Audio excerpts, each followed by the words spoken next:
Alors, ce projet de tramway, ça aurait été le thème de campagne à Amiens, tout comme chez nos voisins de la Marne, à Reims, mais en 2008. Il avait d'ailleurs fait basculer la mairie. 6 ans après, comment le tram est-il perçu par les habitants et aussi par les commerçants? Dossier signé Pierre-Guillaume Créniou et Frédéric Elorga. À Reims, il a su se frayer un chemin dans la ville. Cela fait maintenant 3 ans. Le tramway, pourtant, avant d'être sur les rails, les Rémois étaient contre à plus de 50%. Depuis changement d'aiguillage, 74% en sont satisfaits. Le tramway est entré dans le paysage de la capitale champenoise. Parce que ça modernise la ville aussi. Je le trouve très bien. Ça me permet de me balader. Par rapport au bus, c'est vrai, on est moins embêté par les voitures et tout. Moi, personnellement, je le trouve pratique.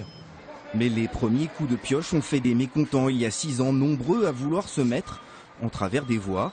Surtout ici, sur cette avenue, on parle de commerce de passage. Je gare une baguette, un petit chocolat et je repars.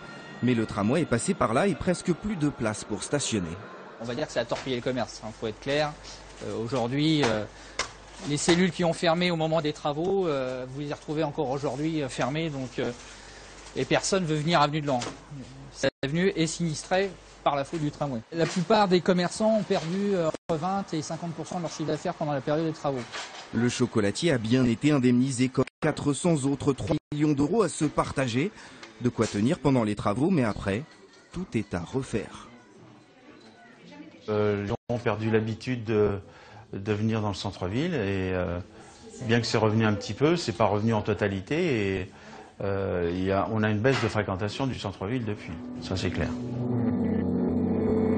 Des clients exclus du centre, une avenue, fantôme, des fermetures en pagaille. Eh bien, tout cela est faux, répond la chambre de commerce. Des changements d'activité, des déménagements, oui, des fermetures définitives, en fait, pas tant que ça. Il y aurait un commerce d'avant et un commerce d'après tramway.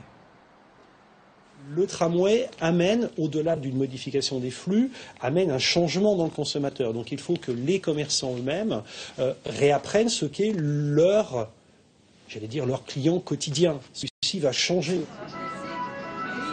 Arrêtons-nous ici sur le financement. 345 millions d'euros pour 11 km rail. L'originalité, c'est un partenariat public-privé. Dans un premier temps pour Reims, des travaux à coût zéro.